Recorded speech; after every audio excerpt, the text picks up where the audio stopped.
নির্বাচনের কথা বলা হইতেছে, ওই তিনটা তো আসলে নির্বাচন হয় নাই। এই সরকার এসে একটা সুষ্ঠু নির্বাচন দিবে, যেই সুষ্ঠু নির্বাচনের ফলে জনগণের যে আকাঙ্ক্ষা সেটা আসলে আমরা কাউন্ট করতে পারবো, আমরা এটা মেজার করতে পারবো। তারপরে জনগণের আকাঙ্ক্ষায় থাকা যে সরকার, আসা যে সরকার, সেই সরকার আমরা কি চাই সেটার প্রতিফলন ঘটাবে। আমার শুধুমাত্র একক মানে এক ব্যক্তি নিজের প্রতিষ্ঠা করার জন্য, এটা সাংঘাতিক। এটা কিন্তু আওয়ামী লীগের প্রতিষ্ঠা করার জন্য না, শুধু প্রতিষ্ঠা ধ্বংস করা হয়েছে শুধু শেখ হাসিনা, মানে আওয়ামী লীগ নাই কিন্তু। আপনি যে জায়গাটায় মিস করছেন, জি স্যার, এই সরকারটা আসছে কিসের উইলের কারণে? বেশি উইল তো হলো হাসিনা চলে যাক, সরকার যেই আসুক। স্যার ওই সময় তো অবস্থা এরকম হয়েছিল, হাসিনা গিয়া একটা যে কেউ আসলেই আমরা খুশি হইতাম।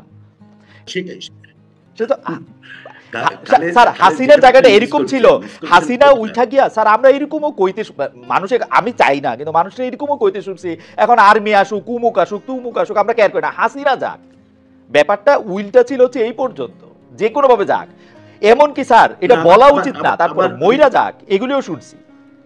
হ্যাঁ হ্যাঁ, ঠিক কেন গণ অভ্যুত্থান ঘটার কতগুলি কারণ থাকে, এবং লক্ষ্য করে দেখুন, আপনি নিজেই বললেন যে এর নেতৃত্ব দিয়েছে বৈষম্য বিরোধী ছাত্র আন্দোলন, তাই তো?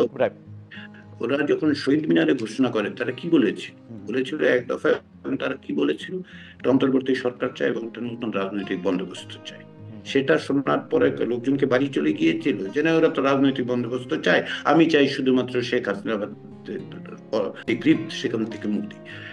প্রত্যেকটা আন্দোলনের মধ্যে আকাঙ্ক্ষাগুলি তৈরি হয়। গত 15-16 বছরের মধ্যে যে আকাঙ্ক্ষাটা তৈরি হয়েছে, আপনি নিজেও বলেছেন যে প্রতিষ্ঠানগুলো ধ্বংস হয়েছে, তাই তো? প্রতিষ্ঠানগুলো ধ্বংস হয়েছে, আকাশ থেকে পরে ঝড়ে ঝঞ্ঝায় নষ্ট হয়ে যায়নি, এটা শেখ হাসিনা ব্যক্তিগতভাবে নষ্ট করেছে।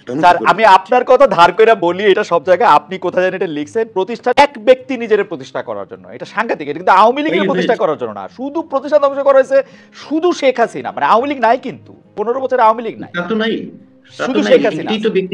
ব্যক্তিতান্ত্রিক স্বৈরতন্ত্র বাংলাদেশে, আবারও বলি, তোকে বলেছি আবারও বলি, দুইবার প্রতিষ্ঠিত হয়েছে। আপনি খেয়াল আছে কি, যারা একটু মানে আমার মতো বয়সী, তাদের মনে থাকবে এক নেতা এক দেশ তোলা হয়েছে, বিশেষত 75-এ তোলা হয়েছে। বাংলাদেশে একটি সংবাদপত্রে লেখা হয়েছিল শেখ মুজিবের শাসন চাই, আইনের শাসন চাই না, এই জাতীয় কথাবার্তা।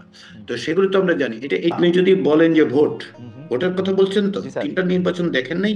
দেখছি স্যার, নির্বাচন আপনিও দেখেছেন, আমিও দেখি, নির্বাচনই হয় না। তাহলে ওই নির্বাচনের ম্যান্ডেট দিয়ে তো শেখ হাসিনা দাবি করেছিলেন যে তিনি বাংলাদেশের সমস্ত কিছু। এই যে 24-এ জুলাই আগস্টে যে আমরা মানে যে আন্দোলনের মধ্যে ছাত্র জনতা, আসলে ছাত্ররা, আমি ছাত্র জনতা বিএনপির এই বয়ানটা বলতে চাই না, ছাত্ররাই আসলে নেতৃত্ব দিয়ে শেখ হাসিনার পতন ঘটালো। ছাত্রদের আত্মত্যাগের ফলেই কিন্তু শেখ হাসিনা পালাইতে বাধ্য হইল, এবং যারা আওয়ামী লীগের হয়ে অনেক বড় বড় কথা বলতো তাদেরকে আমরা এখন ইন্দুরের গ্রহণ ছিল। ছোট হইতে পারে, বিএনপির অংশগ্রহণ ছিল, বড় হইতে পারে, ছোট হইতে পারে, অনেকের অংশগ্রহণ করেছিল।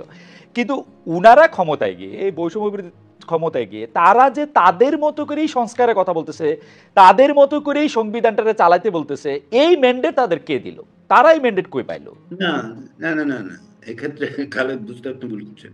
আমি তো বৈষম্য বিরোধী ছাত্রদের প্রতিনিধি আছে। এইরকম সংস্কার করতে স্যার, আমি কিন্তু আগেই বলে রাখি, আমার কিন্তু এগুলি আমার প্রশ্ন না স্যার, লোকজন আবার ভুল বোঝে আমার টিকি নাকি ভারতের কাছে বাধা, আমি আপনার এই প্রশ্ন করতেছি দেখা। হাওয়েভার আমি আমি আমি আমি আমি যেটা জানতে চাই স্যার, এইটার জন্য কি আসলে জনগণের ভোট নেয়ার দরকার ছিল? একটা রাজনৈতিক দল যারা খালেদ এইখানে আপনি ভুল করছেন।